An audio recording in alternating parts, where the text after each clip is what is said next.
جب رسول اللہ کو زد و کوب کیا گیا، مارا پیٹا گیا، شہر سے باہر نکال دیا گیا، لوگ آئے اور خدیجہ سے کہتے جانتی ہو تمہارے شوہر کو شہر سے نکال دیا گیا ہے، وہ لہو لہان ہے اور نعوذ باللہ عنقریب ان کی جان جانے والی ہے۔ جناب خدیجہ رسول اللہ کو اپنے ہمراہ لے کر شہر مکہ میں آئیں۔ اپنے گھر کی جانب جب آپ چلتی ہوئی آ رہی تھیں تو دوبارہ دیوانے لوگ آئے اور آپ کی جانب پتھر مارنے لگے۔ جناب خدیجہ یہ اس زمانے کی خاتون تھی جہاں آپ سب جانتے ہیں عورت کی وقعت کیا تھی، اونٹ پر قربان ہو جاتی تھی 100 عورتیں۔ ایک سرخ اونٹ کی قیمت کیا تھی؟ 100 عورتیں بطور کنیز۔ سرخ اونٹ اچھی نسل کا اونٹ ہوتا۔ اس زمانے میں جناب خدیجہ ایک مرد کو لے کر آئی جس کی جان خطرے میں ہے، اپنے ہمراہ کھڑا کیا، اپنے گھر کے سامنے ایک چٹان تھی جس پر کھڑی ہوئی، اور جناب خدیجہ نے تاریخ عالم میں پہلی دفعہ قریش مکہ کو دکھایا کہ ایک مرد کے دفاع کے لیے عورت بولتی ہے، اور پہلی دفعہ آپ نے خطبہ دیا۔ آپ اس چٹان پر کھڑی ہوئی اور آپ نے فرمایا اے لوگو تمہاری حیا کہاں چلی گئی؟ اسی دروازے پر تم قطار بنا کر کھڑے ہوتے تھے اور مجھ سے قرض مانگتے تھے اور میں بے نیازی سے تمہیں دیتی تھی، آج تم عربوں کی حیا ختم ہو گئی، تم اسی دروازے پر ہاتھ پہ پتھر لے کر آ گئے ہو۔ یہ وہ موقع تھا جہاں ابو جہل و ابو لہب جیسوں نے دیکھا خدیجہ کو اتنی طاقت محمد نے کیسے دی کہ آج یہ ہماری آنکھوں میں آنکھیں ڈال کر بات کرتی ہے۔ اور جناب خدیجہ کی ہیبت، وقار، کلام کے اندر لہجہ اور آپ کا سخن، فصاحت اور بلاغت اور میں یوں کہوں اعتماد ایسا تھا کہ سب بپھر گئے، کوئی محمد کو کچھ نہ کہہ سکا، سب جان گئے اب خدیجہ صرف مالدار نہیں ہے، اب اس کی طاقت صرف دولت نہیں ہے، اب خدیجہ کے پاس ناز کرنے کے لیے محمد ہے، اسلام ہے۔ اللہم صلی اللہ محمد وسلم۔ اور اس کا اعتماد اب وہ مال و دولت کی بنیاد پر نہیں، لہٰذا عورت پہلی دفعہ سامنے طاقتور ہو کر آئی، قریش مکہ جان گئے کہ اب یہ وہ عورت نہیں رہی۔ آج کا موضوع انتہائی مقدس ہے۔ نبی کریم علیہ السلام کی ازواج کے لیے امت دو جملے استعمال کرتی ہیں، دو لقب استعمال کرتی ہے، ایک امہات المومنین اور ایک ہے ازواج مطہرات، اور یہ دونوں قرآن سے ماخوذ ہیں۔ امہات المومنین اگر دیکھیں آپ تو قرآن کریم نے ذکر کیا النبی اولیٰ بالمؤمنین من انفسہم، یہ نبی صلی اللہ علیہ وسلم جو ہیں اہل ایمان تمہاری جانوں سے زیادہ قریب ہیں، وہ ازواجہ امہاتہم، اور جو ان کی بیویاں ہیں وہ تمہاری مائیں ہیں، وہ ازواجہ امہاتہم۔ تو اللہ رب العالمین نے قرآن مجید کے اندر نبی کریم علیہ السلام کی بیوی کو اور بیویوں کو امت کی ماں قرار دیا، تو اس نسبت سے اس کے جمع کا صیغہ کہا جاتا امہات المومنین، مومنوں کی مائیں۔ ٹھیک ہے، اور ایک آپ کے لیے جو لقب استعمال کیا جاتا ہے وہ ازواج مطہرات۔ سرکار صلی اللہ علیہ وسلم زوجہ واحد ہے، ازواج اس کی جمع ہے، بیویاں مطہرات۔ اس لیے کہ سورۃ الاحزاب اگر آپ دیکھیں گے تو سورۃ الاحزاب کے اندر 22واں پارہ شروع ہی ہو رہا ہے، تو وہاں پر دیکھیں سرکار صلی اللہ علیہ وسلم کے گھرانے کو مخاطب کیا گیا، اور بالخصوص حضور علیہ السلام کی ازواج بیویوں سے اللہ رب العالمین جل وعلا نے خطاب کیا، اور خطاب اتنا واضح اور صریح تھا ان کی تعلیم اور اصلاح کے لیے کہ یا نساء النبی لستن کاحد من النساء، اے نبی کی بیویوں تم عام عورتوں کی طرح نہیں ہو۔ پھر آگے پورا ان کے ساتھ خطاب ہوا کہ اپنے گھروں میں رہو، نماز کی پابندی کرو، وقرن فی بیوتکن واقمن الصلاۃ واطعن، تو یہ تمام چیزیں یعنی اللہ کی عبادت کرو، نماز قائم کرو، اللہ رسول کی اطاعت کرو، اور پھر فرمایا انما یرید اللہ لیذھب عنکم الرجس اہل البیت ویطہرکم تطہیرا۔ یہ تمام اس لیے آپ کو نصیحت کر رہے ہیں ہم کہ اللہ رب العالمین اس سے سوا یہی چاہتا ہے کہ تم سے اے نبی کریم علیہ السلام کی ازواج اور اے نبی کریم علیہ السلام کی گھر والوں کہ تم سے ہر قسم کی اخلاقی پستی کو دور کر دے، تم سے ہر قسم کی ظاہری پستی کو دور کر دے، ہر قسم کی برائی اور اخلاق کی پستی کو دور کر کے وَيُطَّهِرَكُمْ تَطْهِيرًا، ایک ماڈل تمہیں بنا دے، تاکیداً مفعول مطلق کے ساتھ وَيُطَّهِرَكُمْ تَطْهِيرًا، یعنی تمہیں وہ ایک کامل نمونہ بنا دے۔ تو یہاں پر طاہر اور تطہیر کا جو ہے کہ وہ لفظ بولا گیا ازواج مطہرات کی پاکیزگی پر من جانب اللہ، وہاں اللہ نے ان کو ماں قرار دیا امت کی، اور یہاں پر قرار دیا ہے کہ یہ پاکیزہ ہے، تو اس وجہ سے ازواج مطہرات ذکر کیا۔ کیا بات، یہ دو لقب ہے کہ سب با ایمان ہیں یا انبیاء ہیں یا اوصیاء ہیں۔ تو ہمارا یہ عقیدہ ہے کہ انبیاء علیہ السلام کے اور ائمہ کے اجداد بہت پاک و پاکیزہ ہستیاں ہیں. آج میں جملے کو پیش کر رہا ہوں, مجھے امہات سے متعلق پیش کرنا ہے. عزیزان گرامی, جو سب سے پاک ہستیاں تھی, اللہ نے جناب ہاجرہ کا انتخاب کیا جناب سارہ کے مقابلے میں, کہ جناب ہاجرہ زیادہ پاک دامن تھی. اللہ نے کہا نہیں, اس سلسلہ شجرے کے اندر جناب حبیب خدا کے شجرے میں جناب ہاجرہ نے آنا تو وہ زیادہ پاک دامن ہے, اس لیے ان کا انتخاب کیا. یہ اللہ نے اتنے پاک دامن بیویاں کیوں انتخاب کی ہیں؟ صرف اشارہ کر رہا ہوں مثال میں, کبھی کوئی نہ الجھے کہ جب آپ ایک عام سے کوئی چیز لیتے ہیں تو ایک عام سے تھیلے میں لے کے آ جاتے ہیں, لیکن جب سونا جواہرات لے کے چلتے ہیں تو مخمل کا جعبہ ہوتا ہے, سونے کی تاریں ہوتی ہیں, کہ بہترین کوئی نہ کوئی آپ کے لیے ذخیرہ ہونا چاہیے, کیونکہ پتھر بہت قیمتی ہے, ہیرا ہے, جواہرات ہیں. ائمہ علیہ السلام کے جتنے اجداد اللہ نے سب سے پاکیزہ ہستیوں کا انتخاب کیا, ان کے انوار نے چلنا ہے. اگر جملے کو پیش کر پاؤں, ممبر کے احترام میں بہت زیادہ باریکیوں میں نہیں جا سکتا, جملے کو پیش کر رہا ہوں. جو سب سے پاک و پاکیزہ ہستیاں ہیں وہ اجداد ائمہ میں آئیں. عزیزان گرامی, جو اللہ نے سب سے پاکیزہ مستورات تھی ان کا انتخاب کیا. اب کیسے ممکن ہے جناب خدیجہ جنہوں نے جناب سیدہ کی ماں بننا ہے, بیوہ بھی ہوں, کسی اور کی زوجیت میں رہی ہوں, نہ کسی اور کی زوجیت میں رہی, نہ بیوہ ہیں, ممکن ہی نہیں ہے. اگر کبھی کوئی لکھے سمجھ لے بنو امیہ کا قلم بول رہا ہے, یہ ان کا پیسہ دیا ہوا, جنہوں نے پیسے دے کے سب کچھ لکھوایا. جناب خدیجہ کو کوئی رشتہ نہیں بھیجتا تھا کہ یہ اتنی پاک دامن ہے. تو میں اشارہ کرتے ہوئے آگے بڑھ رہا ہوں, یہ جتنا بھی آج بغض نکالا گیا جناب ابو طالب اور جناب خدیجہ سے, کیونکہ جناب ابو طالب جناب امیر کے والد اور جناب خدیجۃ الکبریٰ جناب زہرا سلام اللہ علیہا کی والدہ گرامی ہے. ایک صلوات پڑھیں گے بی بی سیدہ سلام علیہ کے.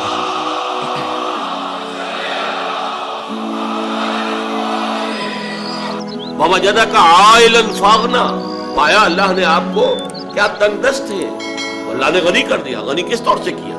حضرت خدیجہ سے شادی ہوئی 25 برس کی عمر میں, جو عرب کی متمول ترین خاتون, ان کی اپنی فرمائش پر شادی ہوئی, انتہائی محبت کرنے والی.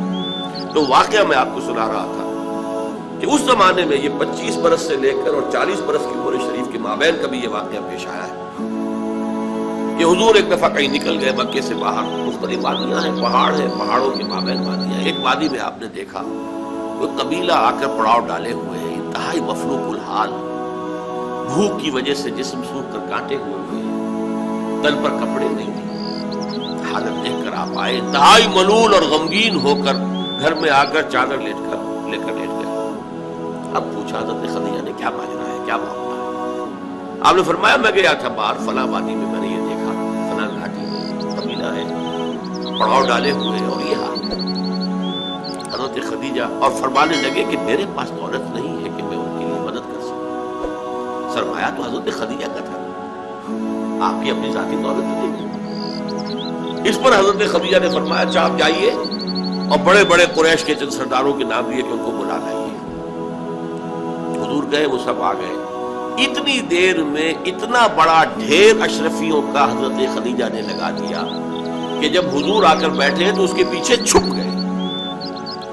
اور پھر کہا ان سرداران قریش سے مخاطب ہو کر, آپ سب لوگ گواہ ہیں, میں نے یہ ساری دولت محمد کے حوالے کی صلی اللہ علیہ وسلم, وہ جیسے چاہیں اسے خرچ کریں.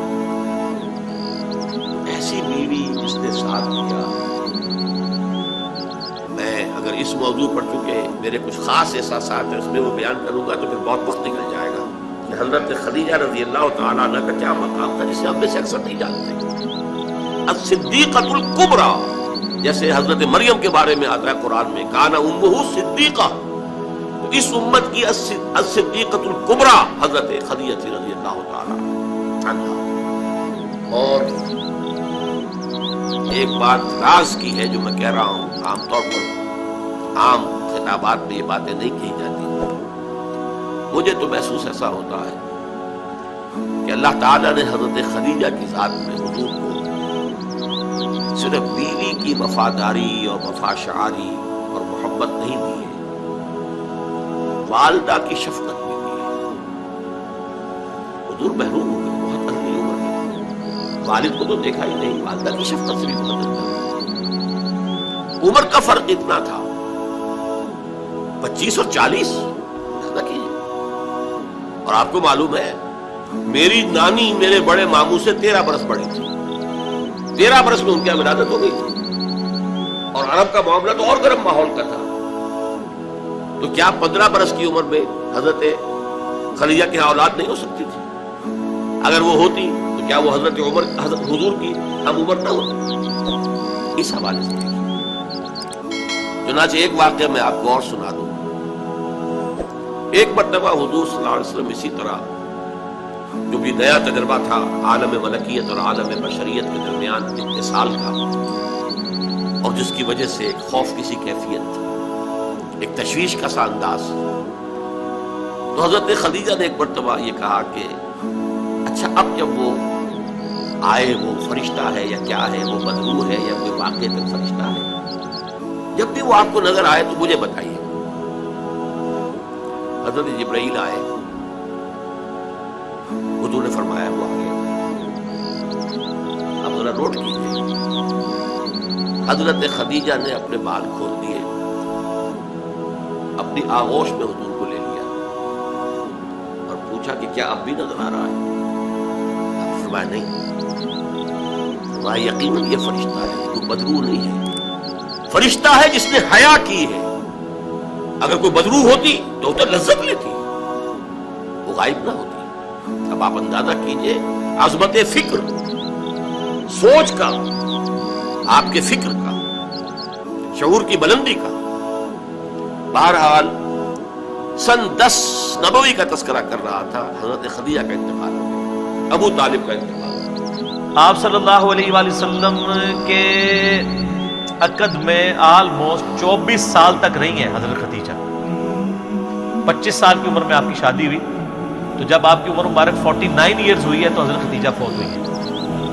24 سال آپ کی بیوی رہی ہیں، اور اس دوران آپ نے دوسری شادی نہیں کی ہے.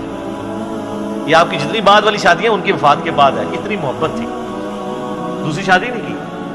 کہ یہ غم بھی جو کہ جواز کے حد تک ہے، میں یعنی سوکن والی امتحان میں نہیں ڈال سکتا، کیونکہ حضرت خدیجہ سے حضور کی محبت ہی بہت زیادہ تھی. اور حضور صلی اللہ علیہ وسلم کی زندگی میں یہ 49th year of his life وہ غم کا سال تھا کہ وہ دونوں ہستیاں جو حضور صلی اللہ علیہ وسلم کی سپورٹ میں کھڑی ہوئی تھی، ایک ہی سال دونوں کا انتقال. اسی لیے اسے کہا جاتا ہے عام الحزن، غم کا سال. تو وہ تو غم تو ختم نہیں ہو سکتا. صحیح بخاری اور مسلم کی متفق علیہ حدیث ہے، مولا علی رضی اللہ تعالیٰ عنہ علیہ السلام جن کی پرورش حضرت خدیجہ نے کی ہوئی ہے، اور اللہ نے یہ بدلہ دنیا میں اتارا ہے. ابو طالب نے پرورش کی نبی علیہ السلام کی. ابو طالب کے بیٹے علی ابن ابی طالب کی پرورش نبی علیہ السلام نے کی. تو ابو طالب نے نبی علیہ السلام کی پرورش کی، اور نبی علیہ السلام نے ان کے بیٹے کی پرورش کی. اور حضرت خدیجہ جو ہے حضرت علی کے لیے ماں کی طرح تھی، اور بعد میں خوش نصیبی کی انہی کی بیٹی کے ساتھ نکاح بھی ہو گیا سیدہ فاطمہ کے ساتھ. تو صحیح بخاری اور مسلم متفق علیہ حدیث ہے، بخاری مسلم دونوں میں. سیدنا علی کہتے ہیں کہ میں نے نبی علیہ السلام سے خود سنا تھا کہ اگلی امتوں میں سارے جہان والوں پر فضیلت اللہ نے دی تھی مریم بنت عمران کو، حضرت عیسیٰ کی والدہ کو، اور اس زمانے میں سب جہان والی عورتوں پر فضیلت دی ہے خدیجہ کو. حضرت خدیجہ والی فضیلت کسی بھی نبی علیہ السلام کی بیوی کو حاصل نہیں. حتیٰ کہ سب سے لاڈلی بیوی سے ہی آپ سن لیں، بخاری مسلم دونوں میں آتا ہے، سیدہ عائشہ کہتی ہیں کہ میں حضور کی بیویوں میں سے کسی پہ اتنا حسد نہیں کرتی تھی، رشک اردو میں کہہ لیں، جتنا خدیجہ پہ. حالانکہ میں نے خدیجہ کو دیکھا نہیں ہوا، لیکن نبی صلی اللہ علیہ وسلم ان سے اتنی محبت کرتے تھے کہ ان کی وفات کے بعد بھی جب بھی کوئی جانور قربان کرتے تو حضرت خدیجہ کی سہیلیوں کو بھی گوشت گفٹ کے طور پہ بھیجا. بعد میں حسن سلوک حضرت خدیجہ کی سہیلیوں کے ساتھ. اور میں کہتی تھی یا رسول اللہ آپ خدیجہ کے ساتھ اتنا کرتے ہیں گویا خدیجہ جیسی کوئی عورت ہی نہیں ہے. تو آپ نے فرمایا ہاں خدیجہ جیسی کوئی نہیں ملتی. اس نے مشکل وقت میں میرا ساتھ دیا.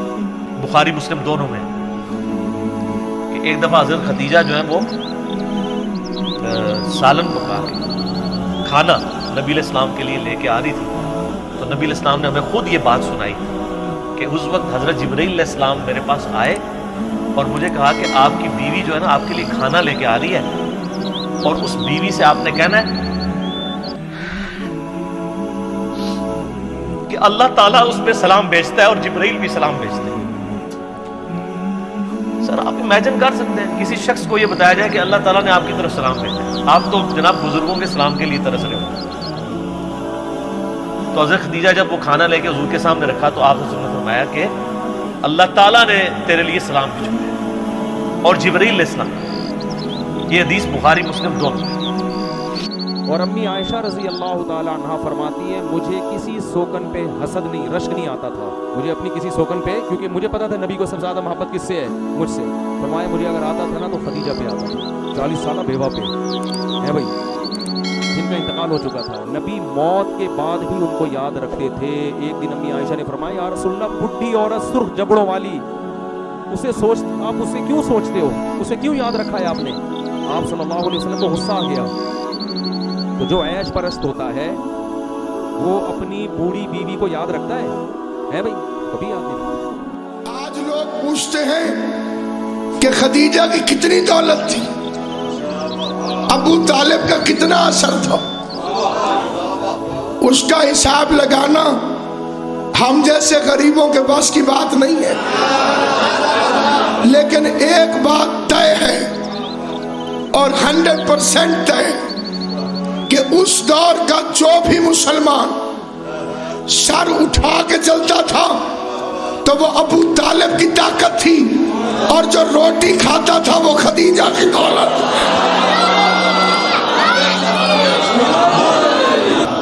اور ہر خرچ کرنے والا موثر نہیں ہوتا. کچھ خرچ کرنے والے کسی لالچ کے تحت بھی خرچ کرتے. مثلا کوئی صاحب کنواں خرید کے دے دیں،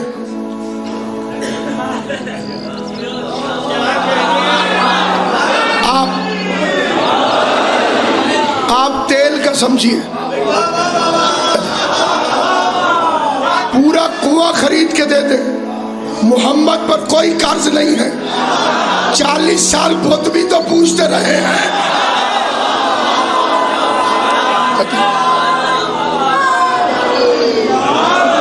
آپ چھوٹے بچے مسجد بنوا دیں، جنت میں گھر بھی تو چاہیے. خدیجہ نے اس وقت خرچہ کیا جب اسلام ضرورت مند ہو کے کھڑا تھا.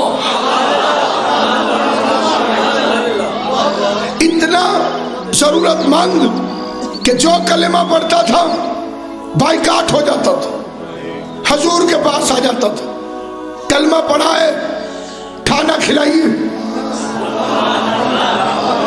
اور کئی لوگ کہتے تھے کلمہ پڑھ تو لے، کلمے سے پیٹ تھوڑی بھرتا ہے، کھائیں گے کہاں سے؟ اس وقت خدیجہ تھی، کیونکہ اتحاد بین المسلمین ہماری مجلسوں کی پہلی تہذیب ہے. دل آزاری مجلس کے علاوہ کوئی اور چیز ہے وہ مجلس نہیں. تو میں اپنے محترم اہل سنت بھائیوں سے جو بڑی محبت کا اظہار بھی کرتے ہیں، ان سے ان کی طرف سے ایک روایت پڑھتا ہوں. حضرت ابو بکر کی روایت، وہ فرماتے ہیں کہ روزانہ میرے قد سے زیادہ سونا خدیجہ ڈھیر لگا دیتی تھی. اتنا سونا ہوتا تھا کہ مجھے دوسری طرف کا آدمی نظر نہیں آتا تھا. اور پھر اعلان کرتی تھی کہ آؤ میرے وارث کا کلمہ پڑھتے جاؤ، جھولیاں بھر بھر کے لیتے جاؤ.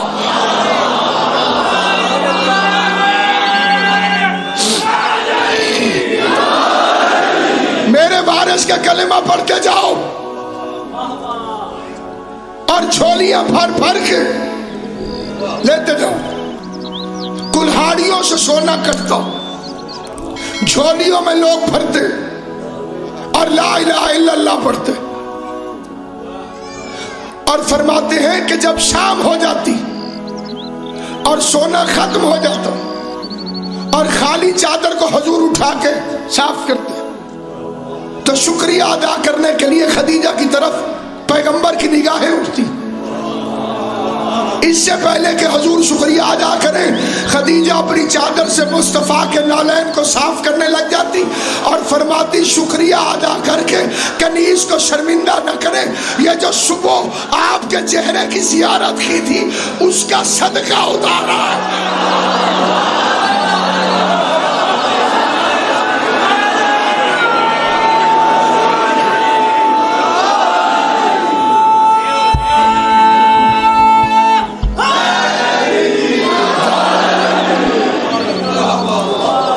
صبح آپ کے چہرے کی زیارت کی تھی اس کا صدقہ اتارا.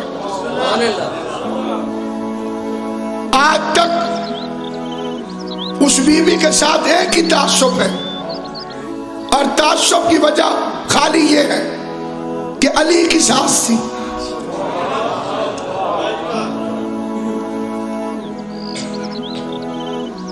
اور مشہور نہ ہونے کی وجہ یہ ہے کہ انہوں نے علی سے جنگ نہیں لڑی تھی.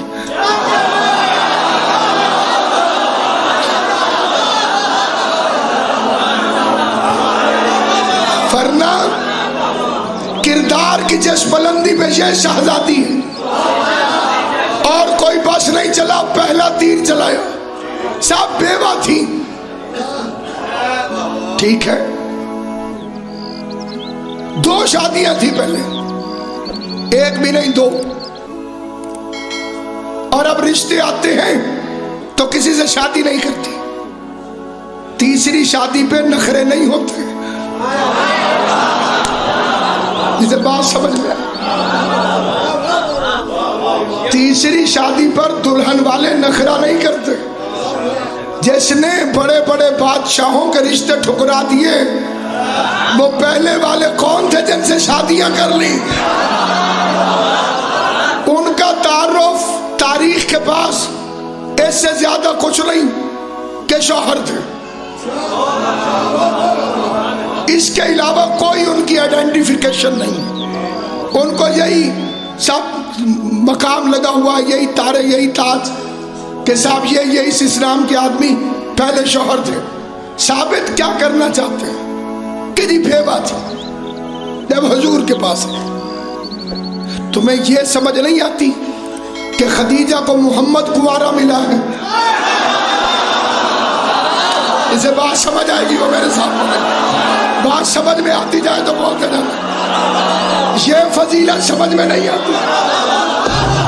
سلامت و آباد و شاد رہ جنہیں بات سمجھ میں آئی. رہتی دنیا تک یہ فکرہ کہنے والوں کو جواب دیتے رہنا کہ خدیجہ اکلوتی ام المومنین ہے جسے محمد کنوارا ملا ہے.